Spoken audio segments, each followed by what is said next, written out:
નમસ્કાર વિદ્યાર્થી મિત્રો, આગળના વિડિયો લેક્ચરમાં આપણે ધોરણ 9 ના ચેપ્ટર નંબર 12 ધ્વનિમાં ધ્વનિની પ્રસ્તાવનાની વાત કરી કે ધ્વનિનો ઉદ્ભવ ક્યાંથી થાય, ધ્વનિ પ્રસરણ ક્યાં પામે, બીજું પછી સંગીતના વાદ્યોની વાત કરી. આજના વિડિયો લેક્ચરમાં મિત્રો આપણે તરંગ વિશે વાત કરવાની છે કે તરંગ છે શું. તો અહીંયા જોઈ લો, તરંગની વ્યાખ્યાથી શરૂઆત કરીએ મિત્રો. તો કે તરંગની વ્યાખ્યા, તરંગ એટલે શું એની પહેલા વાત કરી, વ્યાખ્યાથી શરૂઆત કરી. હવે તરંગની વ્યાખ્યા આ રીતે છે મિત્રો કે માધ્યમ કે અવકાશમાં, માધ્યમ કે અવકાશમાં થતી વિક્ષોભની ગતિને, માધ્યમ કે અવકાશમાં થતી વિક્ષોભની ગતિને તરંગ કહે છે. હવે ઉદાહરણ સાથે સમજીએ કે માધ્યમ કે અવકાશમાં થતી વિક્ષોભની ગતિ. માની લો કે તળાવ છે, કોઈ તળાવ. હવે આ તળાવમાં આપણને ખબર છે, તળાવની અંદર પાણી જે હોય છે, પાણીનો જે જળાશય સંગ્રહ થયેલો હોય છે. હવે આ તળાવની અસ્થિર પાણી છે, આ પાણી કેવું છે તો કે સ્થિર, સ્થિર પાણી. આ સ્થિર પાણીમાં બહારથી કોઈ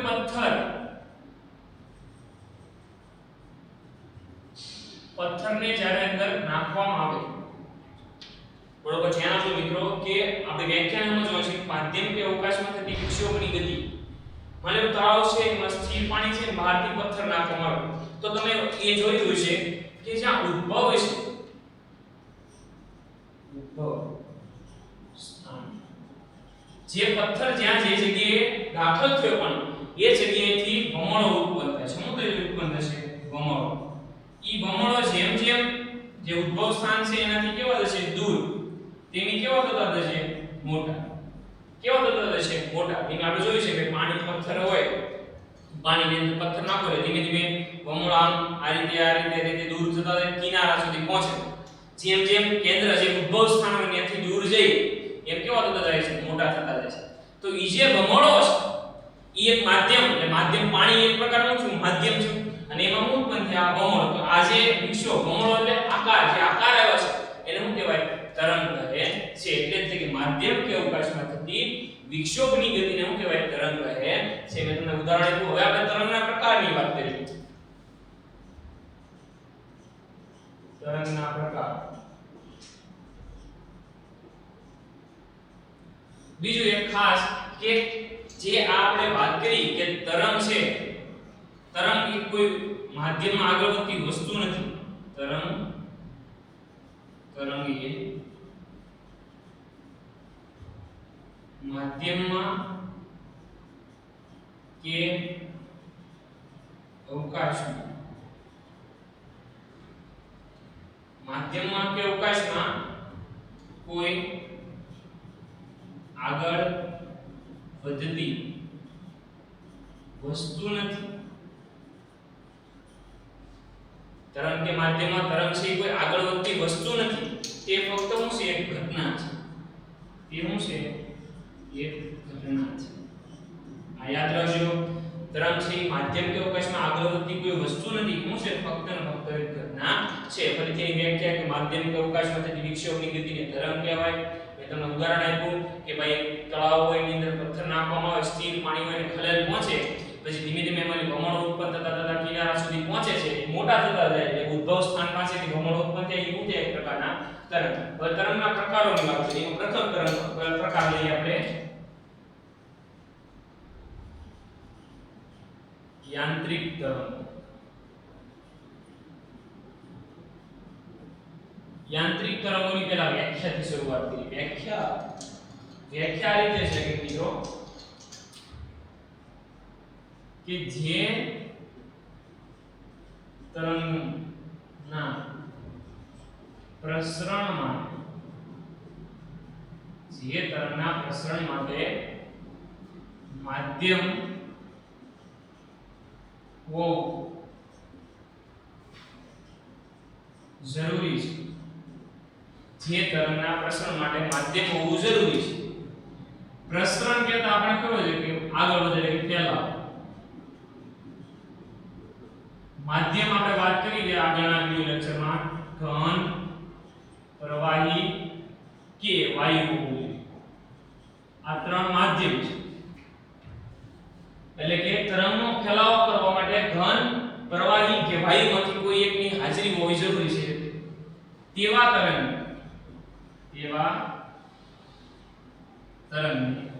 શું કહેવાય? યાંત્રિક તરંગો કહે છે. એક્ઝામ્પલ તરીકે લઈએ આપણે, કોણ આવે યાંત્રિક તરંગ? આપણે જોઈએ તો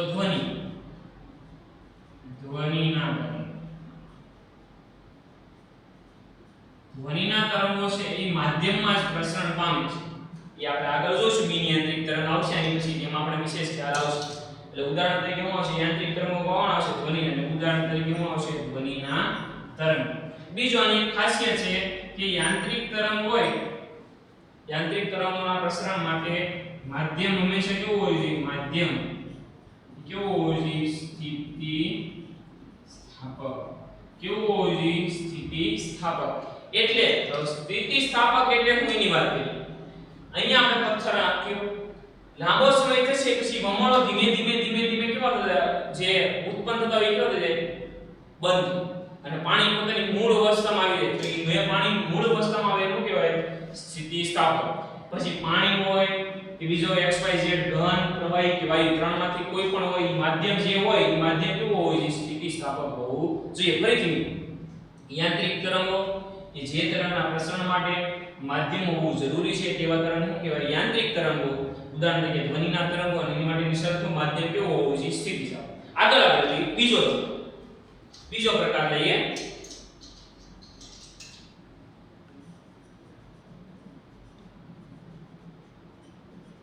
બિનયાંત્રિક તરંગો. ઓલે બીજો પ્રકાર બિનયાંત્રિક તરંગો. એની વ્યાખ્યાની શરૂઆત કરીએ કે જે તરંગ, ધ્યાન આપજો, આનાથી ઊંધું, જે તરંગના પ્રસરણ માટે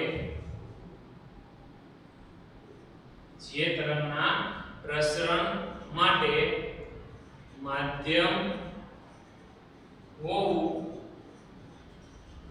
જરૂરી નથી. જે તરંગના પ્રસરણ માટે માધ્યમ હોવું જરૂરી નથી તેવા તરંગને શું કહેવાય છે? બિનયાંત્રિક તરંગો કહે છે. કે જે તરંગના પ્રસરણ માટે માધ્યમ હોવું જરૂરી નથી, કે માધ્યમ હોવું જરૂરી નથી, એવા શું કહેવાય? બિનયાંત્રિક. ઉદાહરણ તરીકે લઈએ પાણીની ખાસિયત, આ તરંગો શૂન્યાવકાશમાં પણ પ્રસરણ પામે છે. આ તરંગો શૂન્યાવકાશમાં પણ પ્રસરણ પામે છે. જ્યારે ધ્વનિ તરંગો શૂન્યાવકાશમાં પ્રસરણ પામતા નથી. જ્યારે ધ્વનિ તરંગો શૂન્યાવકાશમાં પ્રસરણ પામતા નથી. તો શૂન્યાવકાશમાં કયા તરંગો પ્રસરણ પામે એની વાત કરીએ. ઉદાહરણ તરીકે આપણે લઈએ કે પ્રકાશના તરંગો.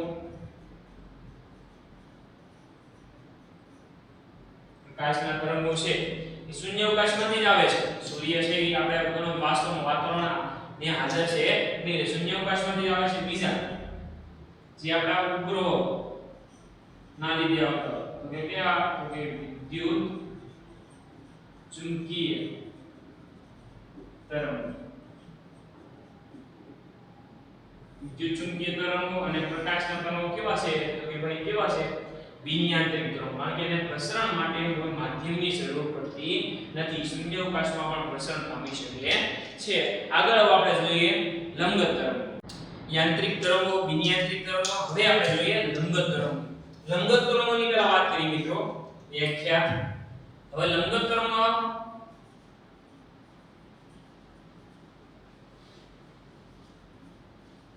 જેવું નામ છે એવી રીતે જ એની વ્યાખ્યા આવશે. લંબ, લંબ શબ્દ યાદ રાખવાનો છે આપણે મિત્રો. એની પર વ્યાખ્યા લઈએ કે જે તરંગના પ્રસરણ દરમિયાન, બરોબર વ્યાખ્યા ધ્યાન આપજો, કે જે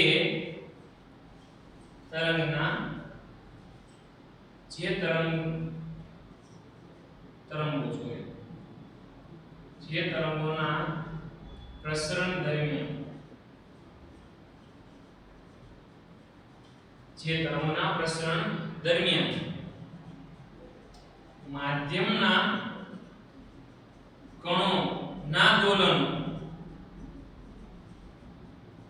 વાત થઈ ગઈ કે માધ્યમના કણો દોલનો એટલે શું? જે તરંગોના પ્રસરણ દરમિયાન માધ્યમના કણોના દોલનો, તરંગ પ્રસરણ દિશાને કેવા લે?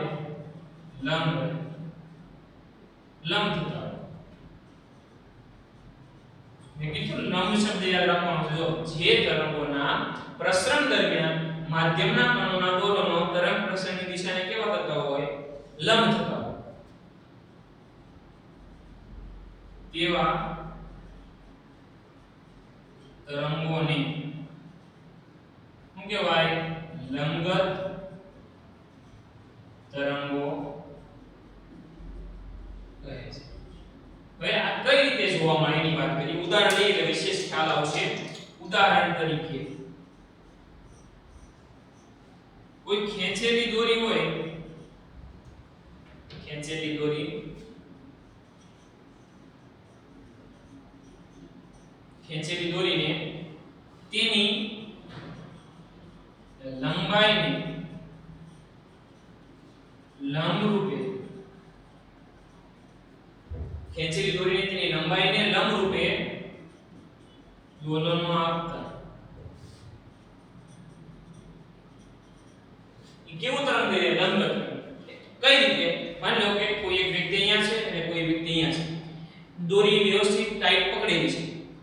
કોઈ એક વ્યક્તિ અહીંયાથી તેની લંબાઈ, એટલે આ લંબાઈ છે, આ જે વચ્ચેથી પકડેલી છે એ લંબાઈ છે. અહીંયાથી કોઈ આ રીતે શેપ, એટલે કે આ રીતે દોલન આપે, આ રીતે વમણો ઉત્પન્ન થશે, આમ આ રીતે. તેની તે જગ્યાએ દોરી ત્યાંથી ખસીને આ છેડેથી આ છેડે નહીં, એની જગ્યાએ ઉપર નીચે આ રીતે થઈ રહેશે. જ્યાં સુધી એની ક્ષમતા આપી છે ત્યાં સુધી દોલનો રહેશે. બાકી ધીમે ધીમે દોરી પાછી કોઈ મૂળ સ્થિતિમાં આવી જશે. તો એની લંબાઈને કહેવાય લંબ રૂપે. તો એવા જે દોલનો છે, એવા જે પ્રસરણની દિશામાં થાય એને કહેવાય લંબગત તરંગો કહેવાય. એ કઈ રીતે આગળ વધે એની વાત કરીએ. લંબગત તરંગો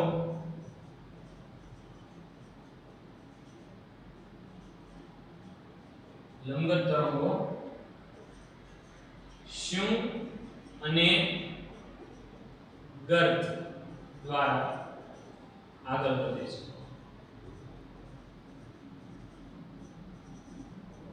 હવે શુંગ અને ગર્ત શું છે એની પહેલા તો એની માટે આપણે આકૃતિ દોરીએ.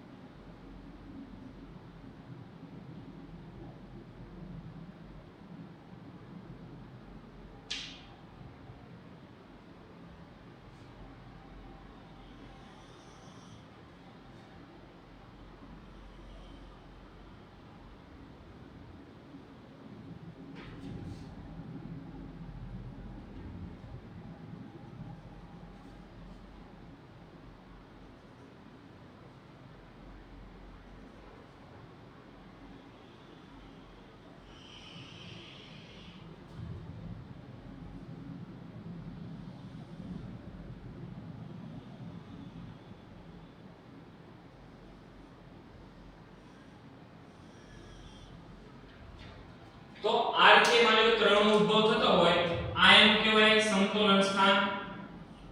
શું કહેવાય છે? સમતોલન સ્થાન. યાદ રાખજો મિત્રો. અને એટલું અહીંયાથી તે એટલો જે વિસ્તાર છે અહીંયાથી અહીંયા આ એનો કહેવાય સ્થાનાંતર. શું કહેવાય છે? સ્થાનાંતર. યાદ રાખજો. આ શું કહેવાય છે? સ્થાનાંતર. ઉપરનું એને કહેવાય શું, નીચેનું કહેવાય ગર્ત. ઉપર આવે પાછું શું અને જે નીચે રસા છે અહીંયાનું ગર્ત. તો તમે જોઈ શકો આ લંબગત તરંગ થયું શું ગર્ત શું ગર્ત. એટલે મેં કીધું ને કે લંબગત તરંગો શું અને ગર્ત દ્વારા આગળ વધે છે. બીજું અહીંયાથી ઉપર જે છે એટલે આ એનો એટલો ભાગ છે ઈ સ્થાનાંતર થયું, અહીં એટલું સ્થાનાંતર થયું. તો આ જે વારાફરતી છે એ આપણે જોઈએ છીએ. તો શુંગ કોને કહેવાય? શુંગ છે શુંની પર વાત તો કે શુંગમાં શું આવશે? તો કે શુંગ જે છે આની વાત આપણે કરીએ આગળ કે શુંગ એટલે શું? તો કેવું ધન y દિશા છે. માનો કે આપણે આને y દિશા પ્લસ y અને આને કહીશું ઋણ. તો કે ધન y દિશામાં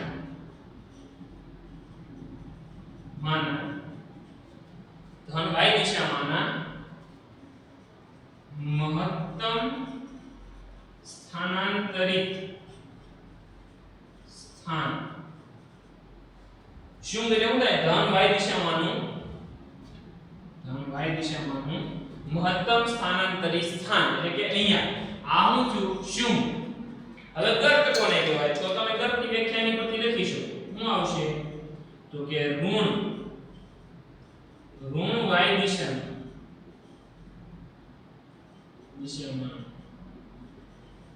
શું થાય છે? મહત્તમ સ્થાનાંતરિત સ્થાન. શું થશે? ઋણ y દિશામાંનું મહત્તમ સ્થાનાંતરિત સ્થાન. ફરીથી મિત્રો પહેલા લંબગત તરંગની વ્યાખ્યામાં આવશે કે જે તરંગના પ્રસરણ માટે માધ્યમના જે કણોના દોલનો છે ઈ જે તરંગ પ્રસરણ થતું હોય ત્યારે કેવા રહેતા હોય? લંબ. તો એના શું કહેવાય? લંબગત તરંગો. ખેંચેલી દોરીને તમે કીધું બે વ્યક્તિ કોઈ દોરી ખેંચી રાખે અને એક બાજુથી ખલેલ પહોંચાડે તો એ તરંગો આ રીતે આગળ વધે છે અને લાંબા સમય પછી એના સમયગાળા પછી કેવા થઈ જાય? પાછું દોરી મૂળ સ્થિતિમાં આવી જાય છે. લંબગત તરંગો કઈ રીતે આગળ શુંગ અને ગર્ત દ્વારા આગળ વધે છે? તમે દર્શાવ્યું શુંગ અને ગર્ત શુંગ અને ગર્ત. y દિશામાં જે ધન દિશામાં જે મહત્તમ સ્થાનાંતર એટલે કે આ ભાગને શું કહેવાય? શુંગ. અને એ રીતે ઋણ દિશામાં જે મહત્તમ સ્થાનાંતરિત ભાગને શું કહેવાય? ગર્ત. હવે આપણે આગળ જોઈએ સંગત તરંગો. હવે સંગત તરંગો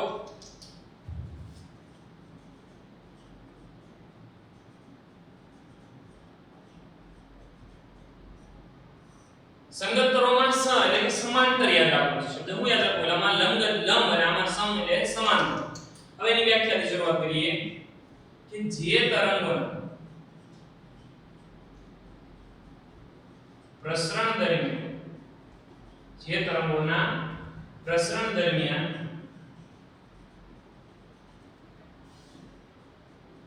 માધ્યમના કણોના દોલન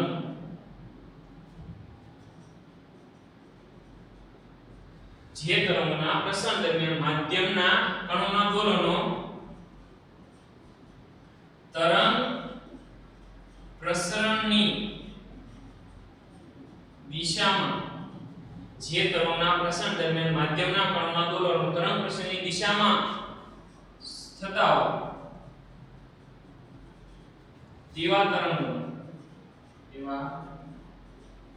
તરંગોની શું કહેવાય? સંગત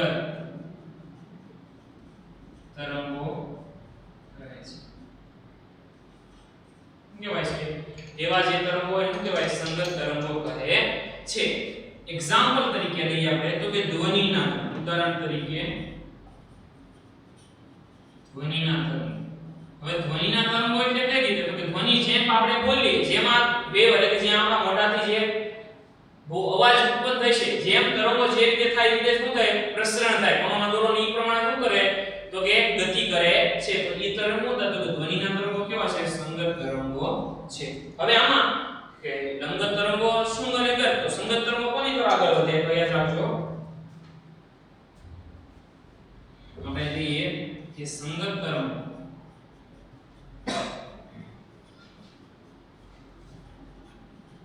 સંઘનન અને વિઘનન દ્વારા આગળ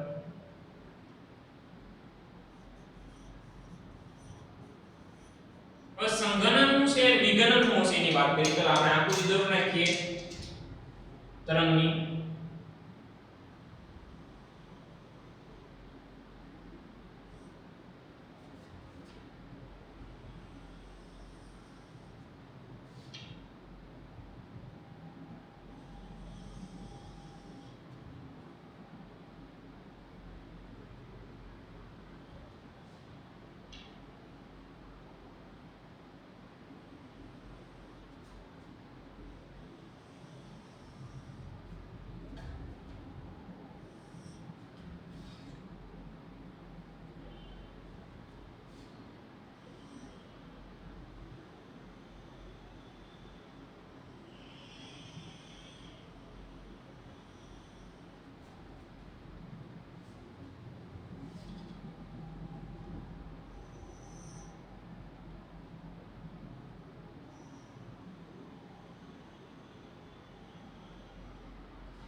આ સમતોલન સ્થાન અહીંયા આવશે સંઘનન અને અહીંયા આવશે વિઘનન સંઘનન અને વિઘનન હવે સંઘનન છે વિઘનન છે ની વાત કરી મિત્રો એ ધ્યાન આપજો માની લો કે આ માધ્યમના જે કણો છે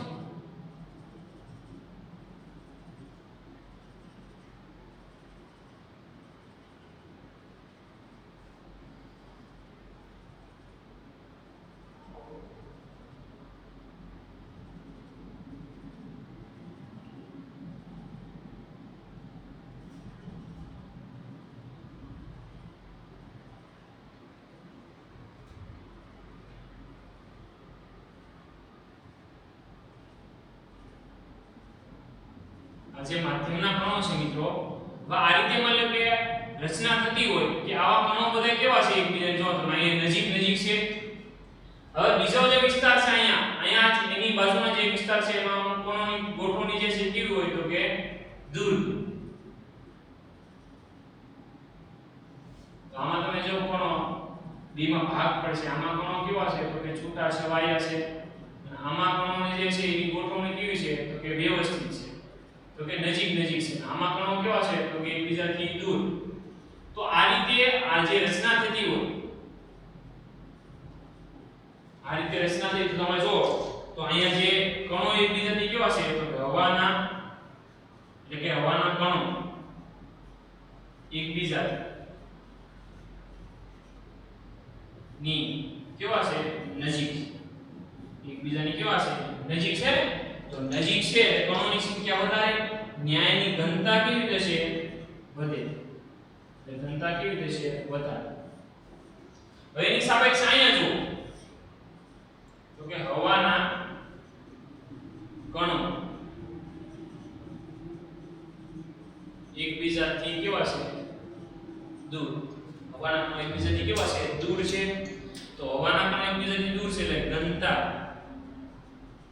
કેવી થશે ઓછી હવે અહીં ઘનતા વધારે છે એટલે કે દબાણ હવાનું જે દબાણ છે હવાનું દબાણ કેવું છે વધારે હવે અહીંયાની વાત કરીએ અહીં ઘનતા ઓછી અને કણોની એકબીજાથી કેવા છે દૂર એટલે હવાનું દબાણ કેવું થશે ઓછું તો મારો કહેવાનો મતલબ એમ છે મિત્રો કે હવાના કણો જ્યાં નજીક હોય જ્યાં ઊંચા દબાણવાળો વિસ્તાર ક્ષેત્ર બનતો હોય ઊંચા દબાણનું ક્ષેત્ર હોય તો આ ઊંચા દબાણનું ક્ષેત્ર શું એટલે કે તો આ જે ભાગ છે આને શું કહેવાય છે સંઘનન કણો કેવા હોય એકબીજાની નજીક ઊંચા દબાણનું જે ક્ષેત્ર હોય એને શું કહેવાય સંઘનની વિસ્તાર અને જ્યાં દબાણ ઓછું હોય એને શું કહેવાય છે વિઘનન શું કહે છે એને વિઘનન સંઘનનને દર્શાવાય છે c વડે અને વિઘનનને માટે દર્શાવાય છે તો કે r વડે સંઘનન અને વિઘનન આ યાદ રાખજો મિત્રો ફરીથી પહેલા કે સંઘ તરંગ એટલે શું થાય તો કે જે તરંગના પ્રસરણ દરમિયાન માધ્યમના કણોનો જે દોલનો થાય છે તરંગ પ્રસરણની દિશામાં જ થતા હોય જેમ કે ધ્વનિના તરંગો અને સંગત તરંગો સંગલન અને વિગત દ્વારા આગળ વધે છે, અહીંયા આપણે દર્શાવ્યું છે. બીજું આમાં જે અહીંયા હું કયું ઘનતા આવશે, આ જે વિસ્તાર છે એટલો સંગલનનો, ત્યાં ઘનતા કેવી છે તો કે મહત્તમ ઘનતા, અને બીજું શું આવશે મહત્તમ તો કે દબાણ. આ કોની વાત થઈ તો કે સંગલન વાળા વિસ્તાર. હવે જ્યારે વિગનન વાળો વિસ્તાર છે ત્યાં શું હશે લઘુત્તમ. શું છે લઘુત્તમ, લઘુત્તમ ઘનતા અને લઘુત્તમ શું છે કે દબાણ. અને કઈ રીતે નક્કી થાય તો કે જ્યાં હવાના કણો એકબીજાથી નજીક ત્યાં ઘનતા વધારે, ઘનતા વધારે અને હવાનું દબાણ પણ થાય વધારે. ઊંચા દબાણવાળું જે ક્ષેત્ર હોય એને સંગલન કહેવાય અને નીચા દબાણવાળું જે ક્ષેત્ર હોય એને કહેવામાં આવે છે વિગનન. તો આ હતા મિત્રો તરંગ વિશેની માહિતી અને તરંગોના પ્રકારો. આવતા વિડિયો લેક્ચરમાં આપણે ધ્વનિ તરંગની લાક્ષણિકતાઓ ભણવાની છે. એમાં અલગ અલગ આપણે લઈશું તરંગ લંબાઈ, તરંગની આવૃત્તિ, તરંગનો આવર્તકાળ, તરંગની જે વેગ અને ધ્વનિની પિચ, અને એ આગળ આપણે જે ટોપિક રિલેટેડ છે ધ્વનિ તરંગની લાક્ષણિકતા એનું લેવામાં આવશે. જય હિન્દ, જય ભારત, થેન્ક યુ.